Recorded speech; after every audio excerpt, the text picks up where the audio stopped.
In the unforgiving cold of the Appalachian Mountains, one man discovered a revolutionary method that could dry wet clothes in minutes, even when the snow was falling relentlessly outside. But this wasn't a mere invention. It was a life-saving breakthrough that would change the way people survived through bitter winters. Before we dive deeper into this remarkable story, let us know where you're tuning in from. And if you enjoy discovering the hidden tales of survival like this one, don't forget to hit that subscribe button, because tomorrow's story will push the limits of what you thought was possible. In the high ridges of the Appalachian Mountains, the winter winds blew fierce and unforgiving. For those who called these towering peaks home, survival wasn't just a goal, it was a way of life. Samuel Thompson, a seasoned mountaineer who had spent his life navigating the rugged wilderness, knew this bitter truth all too well. He had seen the landscape transform under the weight of snow, where the world went quiet and the air seemed to freeze into stillness. But it wasn't just the cold that challenged him, it was the relentless dampness that came with the snow. The moisture clung to everything, turning clothing into heavy, frozen burdens. If clothes didn't dry quickly, the risk of frostbite, illness, or even death was real. Mountaineers like Samuel faced this danger every winter, knowing that staying dry could be the difference between life and death. Samuel wasn't one to simply accept the harshness of nature. His mind was always at work, looking for ways to beat the odds. One particularly bitter winter, after returning from a long hunt, he found himself alone in the cabin, with his clothes soaked from a sudden downpour. The fire in the hearth was barely enough to keep the chill at bay, let alone dry his soaked wool jacket and trousers. He had tried everything, laying them out near the flames, hanging them to air out, but nothing seemed to work. The cold and dampness seemed to keep creeping in, sapping away his strength. That night, as the wind howled outside, Samuel sat near the fire, contemplating the survival methods he had relied on for years. Something wasn't right, though. He could feel it deep in his bones. It wasn't just about keeping warm. If he couldn't find a way to quickly dry his clothes, he would be at risk of more than just discomfort. That's when it hit him. What if the answer wasn't just to make the fire hotter? What if he could use the heat differently, concentrated, direct, with more precision? The following morning, with the frost still clinging to the window panes, Samuel's mind raced with a new idea. He had been studying the wood stoves in other cabins and had noticed something curious. Most stoves simply heated the room, but they didn't do much for the immediate drying of clothes. The heat, though substantial, wasn't focused enough to dry clothes quickly without risking damage or excessive moisture buildup in the room. He realized that the key wasn't just heat, it was controlling and directing it. For days he worked tirelessly in the small cabin, tweaking the stove. He added a metal grate above the firebox, close enough to the flames to absorb intense heat, but far enough to prevent the direct blaze from scorching anything. The concept was simple but radical. Direct heat, concentrated in the right way, could dry clothes more quickly than he had ever imagined. Samuel wasn't an engineer by trade, but he had a deep understanding of how things worked through years of trial and error. His cabin was his workshop, and now it was his testing ground. With his new setup in place, he hung his dampened wool socks and shirt over the grate, watching as the fabric slowly began to dry. The heat surged up from the flames and wrapped around the clothing like a gentle cocoon.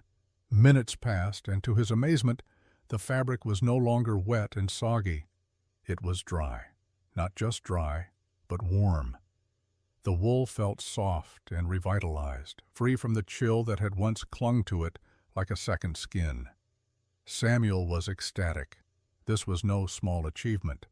The drying time had been cut drastically, making it possible to keep clothes dry and warm even during the harshest winter storms. It wasn't long before he tested the system again and then again, improving it with each attempt.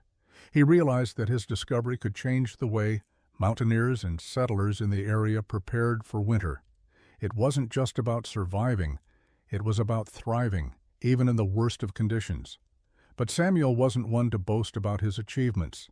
Instead, he quietly shared his secret with a few trusted friends, passing on the knowledge that would one day save countless lives. His winter stove became a vital part of the mountain's survival toolkit, helping others stay dry, warm, and alive through the long, bitter months of snow and ice. Samuel Thompson's small cabin, nestled deep in the Appalachian Mountains, had become a haven not just for himself, but for others who sought refuge from the brutal winter. His secret, the revolutionary winter stove, had transformed how he lived in these wild, untamed mountains, and it didn't take long for word to spread. The first person Samuel shared his discovery with was a close friend, Jeremiah O'Connor, a trapper who had long called the mountains home. One particularly cold morning, after a long trek through the snow to deliver pelts to a nearby settlement, Jeremiah stumbled into Samuel's cabin, his coat soaked through from a sudden downpour. Samuel, ever the host, didn't think twice. He fed him a hot meal and directed him toward the stove. "Dry off your coat," Samuel said simply, his eyes gleaming with an almost secretive excitement. Jeremiah, having lived through countless winters in the mountains, had seen the many ways people tried to dry wet clothes. Most of the time, it involved hours spent near a fire with mixed results. But as he hung his dripping coat near the stove, he felt the warmth rise quickly. He turned to Samuel, his brow furrowed in surprise. "This is something different. How in the world—" Samuel smiled. "It's nothing, just a little idea I had. It works better than anything else out here." As the minutes passed, Jeremiah couldn't believe how quickly his coat was drying. The heat wasn't just warming it, it was efficiently pulling the moisture from the fabric, leaving it dry and warm in less time than it took to eat a meal. When he finally stood to leave, his coat was dry, and his hands no longer felt the biting chill. He looked back at Samuel, a new respect in his eyes. "You've done it, Sam. This'll change things out here. We'll never freeze waiting for our gear to dry again." Jeremiah didn't waste time. He shared the secret with others in the trapper community, and before long, Samuel's stove was the talk of every mountain cabin. Trappers, hunters, and settlers all made their way to Samuel's cabin, eager to learn how to build their own version of the stove. The idea spread like wildfire, transforming the way life was lived in the Appalachian wilderness. While Samuel never sought fame or fortune from his discovery, he couldn't help but feel a sense of pride. His winter stove was more than just an invention, it was a lifeline. It allowed people to endure what was once the deadliest part of mountain life, the freezing cold and wet conditions that could end a journey before it ever truly began. Now, thanks to Samuel's innovation, those same men and women had a fighting chance to survive even the harshest winters. As the years passed, Samuel Thompson's winter stove became more than just a tool. It became a symbol of survival in the mountains. Its widespread adoption not only changed the daily lives of those living in the Appalachian Range, but also had a profound impact on their ability to withstand the elements, especially during the coldest months. In the remote mountain towns where settlers had built small communities, the stove was particularly valued. Without it, the risk of illness from wet clothes and inadequate warmth was constant. The winters could be long and grueling, often stretching for months at a time. Many had been forced to abandon their homesteads after losing valuable goods or even family members to the harsh cold. But now, with the new winter stove, the chances of survival increased drastically. One of the first people to truly experience the stove's life-changing effects was Clara Jennings, a settler who had moved to the region with her husband and children. They had struggled to adapt to the mountain life, often facing the same cold and damp conditions that had led others to despair. Their cabin, like most, had a basic stove for cooking and heating, but it wasn't designed to dry clothes or gear effectively. After a particularly brutal storm, Clara's husband fell ill, and their children were unable to keep their clothes dry after a long day's work.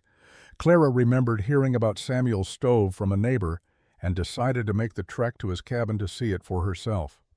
When she arrived, Samuel welcomed her with his usual quiet confidence and showed her how the stove worked. She watched in awe as he demonstrated the process, hanging a wet coat over the metal grate. Within moments, the wet fabric began to dry, leaving no trace of moisture behind. Samuel explained how the heat was directed toward the clothes efficiently, using the stove's design to create a powerful yet gentle warmth. Clara left Samuel's cabin that day with a newfound sense of hope. She returned to her family and, with the help of a few neighbors, built her own version of the stove. It didn't take long for Clara to see the difference it made. Her husband recovered more quickly, and the children no longer faced the risk of frostbite from damp clothing. In a few short months, the stove became an essential part of their survival toolkit. As winter arrived again, Clara found that they were able to endure even the most unforgiving conditions. The impact of Samuel's invention rippled throughout the region. Families and communities that had once struggled to survive through harsh winters now found themselves with more energy, fewer illnesses, and a much higher chance of making it through until spring. Even the hardest of storms seemed less daunting when people knew they could rely on the warmth of the stove to dry their gear and protect their loved ones. As more and more people began adopting the stove, Samuel's quiet legacy grew. He never sought recognition or profit for his work, but those who had been touched by his invention would never forget the mountain man who had turned the bitter cold of the Appalachians into something they could survive. His stove had given them not just warmth, but the chance to live through what was once considered the most dangerous time of the year. As the snow began to fall heavier that season, Samuel Thompson's stove gained increasing recognition among the local settlers and mountain folk. Yet with its popularity came the inevitable trials. Those who had first adopted the stove faced a mixture of anticipation and skepticism. Would it truly hold up in the harshest conditions? Would it stand the test of prolonged use? While Samuel's design had proved effective in his own cabin, the stove was now being built by others, using varying materials and skills. Its success depended on the craftsmanship of those who took on the challenge of recreating it. One of the first real tests came during the winter of 1839, when a particularly fierce blizzard swept through the Appalachians. The winds howled through the valleys, and the snow piled up so quickly that it seemed as though the mountain world had been buried beneath a thick, white blanket. The blizzard cut off all supply routes, isolating entire families in their cabins. What had been a minor inconvenience in the past, wet clothes after a day's work in the snow, became a dire problem, especially when the heavy snowstorm lasted for days. It was then that Samuel's stove was put to the ultimate test. The people who had built it, following Samuel's guidance and using the materials they had at hand, needed the stove more than ever. But as the storm raged on, one after another, reports came in of stoves that had failed. Some had cracked under the stress of the intense heat. Others had been improperly designed with inadequate air circulation. In one particular case, a cabin in the far corner of the range lost the heat it desperately needed when the stove's vent pipe became blocked with soot and snow. With no way to dry their clothes, the occupants grew sick, and by the time rescue teams arrived, the situation was nearly fatal. Samuel knew that the survival of his stove depended not only on its original design, but on how others implemented it. So he made it his mission to visit every cabin that had adopted the stove, determined to see what had gone wrong. When Samuel arrived at the troubled cabin, he saw immediately what had failed. The stove's vent system had been poorly constructed. Snow had accumulated in the pipe, blocking the flow of hot air. The stove itself, though sturdy and efficient, hadn't been able to work properly without proper airflow. He spent hours at the cabin, showing the family how to clean and adjust their stove, making necessary repairs, and ensuring they understood the importance of proper maintenance. That experience led to a realization for Samuel. The stove wasn't just an invention, it was part of a broader system. For the stove to work, it needed to be treated with care and respect. It had to be maintained, adjusted, and improved to suit each individual cabin's unique needs. Over the following years, Samuel worked tirelessly, sharing tips and techniques for optimal stove performance. His efforts weren't just about keeping people warm. They were about teaching them how to survive the wild winters in a way that could be sustained. By the end of the winter, Samuel's stove had proven itself, but not without a few scars. Many families learned invaluable lessons about how to properly care for the stoves and how to troubleshoot problems before they became life-threatening. Through these trials, Samuel's invention had evolved, and so had the people who relied on it. The following winter seasons saw steady improvements in the design and reliability of the winter stove. As more families in the Appalachian region embraced the life-changing innovation, Samuel's influence spread throughout the mountain communities. No longer was his stove seen as a mere tool, it was seen as a vital part of mountain survival. The stove's widespread adoption marked a shift in the way people approached winter in the mountains. What had once been a season of isolation and danger had now become a season of possibility. Families no longer feared the freeze. Instead, they looked forward to the winter months with a sense of confidence, knowing that their stoves would keep them warm and dry even in the most extreme conditions. But Samuel's contributions didn't stop with the stove's design and the knowledge he imparted to the mountain folk. He began to realize that his legacy wasn't just about surviving the cold, it was about helping people live better lives, more secure lives, in a place that had always been defined by hardship. As he continued to refine the stove's design, Samuel also focused on teaching the younger generation. He took young men under his wing, showing them how to build the stoves and repair them when needed. He taught them how to identify the best materials, how to fashion the metal vents that were essential for proper airflow, and how to incorporate the stove into every aspect of daily life. As the years passed, Samuel grew older, but his commitment to the stove and to helping others never wavered. Even as his own cabin grew quieter and more isolated with age, he continued to work in his shop, crafting new designs, experimenting with ways to make the stove even more efficient. He knew that his time in the mountains was coming to an end, but he was content, for he had built something far more lasting than a mere invention. He had built a legacy of warmth and survival that would continue long after he was gone. It was during one particularly cold winter that Samuel received a visit from an old friend, Jeremiah O'Connor. Jeremiah, now a well-established mountain man and family man, had become one of the stove's greatest advocates. He had taught countless others how to build and use the stove, spreading Samuel's invention across the entire region. "Sam," Jeremiah said, his voice tinged with both respect and affection, "what you did out here, it's more than just survival. You've changed everything. You've saved lives." Samuel smiled, his beard creasing in the dim light of the cabin. "I didn't change anything," he replied humbly. "I just figured out a way to survive, and maybe that's the best kind of legacy." And as the fire crackled in the hearth, Samuel knew that his legacy wasn't just about warmth. It was about the people who had been saved by his innovation, the lives that had been touched by a simple idea born from necessity. He had given the mountains more than a stove. He had given them hope. The winters that once seemed so deadly and unrelenting in the Appalachian Mountains began to change. Word of Samuel Thompson's stove had spread far beyond the borders of his small community. With each passing year, more settlers, trappers, and homesteaders arrived in the region, drawn by the promise of new land and a chance to carve out a life in the rugged wilderness. As they built their homes and settled into the rhythm of mountain life, they brought with them their hopes, their struggles, and their own stories of survival. And as they did, Samuel's winter stove became an indispensable part of their survival toolkit. By 1845, the stove had become a fixture in nearly every cabin and homestead in the area.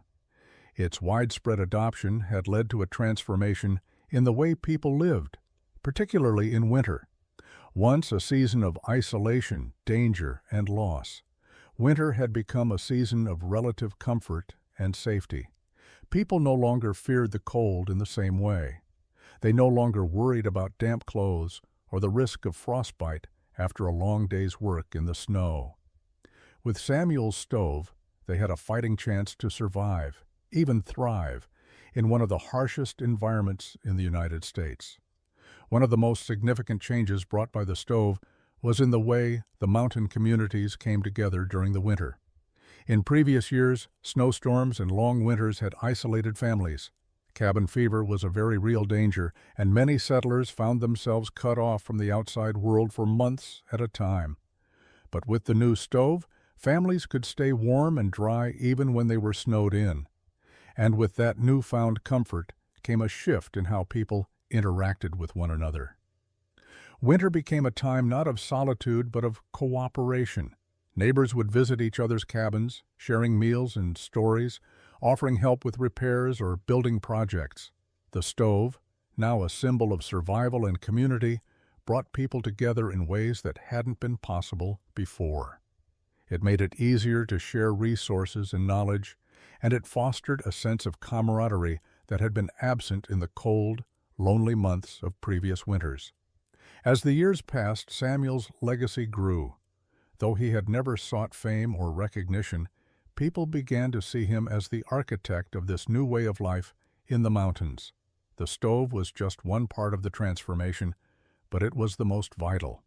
Without it, the communities would have continued to struggle through the unforgiving winters, relying on outdated methods of survival. But thanks to Samuel's ingenuity, they had a tool that allowed them to endure and flourish. Samuel watched as his creation took root, as families thrived, as children grew up in homes that were warm and safe. He was content knowing that his work had made a difference. The stove had become more than just an invention. It had become a symbol of resilience, a testament to the strength of the people who had survived and built their lives in the shadow of the mountains. By the winter of 1852, Samuel Thompson had grown older, and the toll of the years was evident in his graying beard and slowing movements. He had lived a full life, and though the mountains still called to him, he knew that his time in the wilderness was drawing to a close. His stove had become a fixture in the lives of so many, and the mountain communities were now more interconnected than ever before. But as Samuel looked out at the snow-covered ridges and the flickering flames of the stove he had perfected, he knew that the time had come to pass on the mantle of survival to the next generation. Though Samuel had never been one to seek recognition or praise, his legacy had spread far beyond the mountains.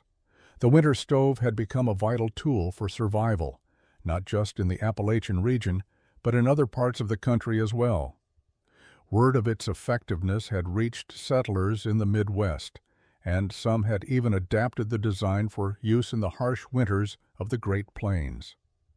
Samuel's simple yet brilliant innovation had helped to shape the way people lived in the wilderness, giving them a fighting chance against the elements. As Samuel sat by his stove in the warmth of his cabin, his thoughts turned to the future. He had shared his knowledge freely with the mountain people, teaching them how to build and maintain the stove, how to survive the winters that had once seemed impossible to endure. But now it was time for others to carry on the work.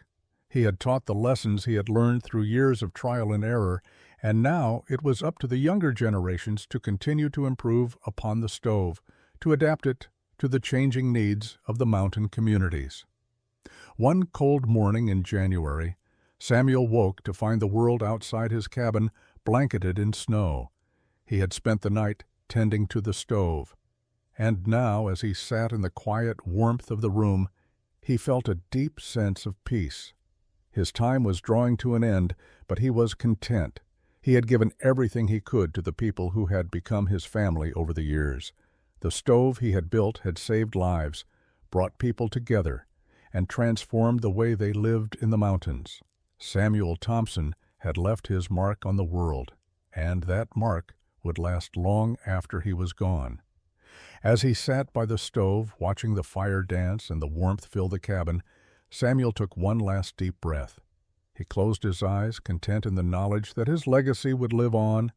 The mountain communities would continue to thrive. The stove would continue to warm the hearts and homes of those who lived there, and Samuel Thompson's name would be remembered as the man who gave the mountains warmth in the coldest of times. Samuel Thompson passed quietly in his sleep during the harsh winter of 1853. His death was felt deeply throughout the Appalachian region, as the man who had saved so many lives through his invention, the simple, ingenious winter stove, was no longer there to offer his guidance. But Samuel had built more than just a tool. He had built a lasting legacy, one that would continue to impact the mountain communities for generations to come. As the years went by, the stove continued to be the heart of survival in the cold Appalachian winters. Samuel's invention had become not just a practical tool, but a symbol of resilience. People who had never met him heard his name whispered in reverence around campfires and in quiet cabins, where families huddled together for warmth. It wasn't just the stove that they remembered, but the lessons he had imparted, the value of ingenuity, the importance of sharing knowledge, and the necessity of perseverance in the face of hardship. In the years following Samuel's death, his stove was refined and adapted. Trappers and settlers continued to improve upon its design, but the core principles remained the same. The stove's ability to efficiently dry clothes, its focus on careful heat distribution, and its longevity in the harsh mountain conditions were qualities that never changed. Some families used newer materials to build their versions of the stove, but the heart of it remained rooted in Samuel's original design. More than just a tool for survival, the stove became a rite of passage for many young men and women in the mountains.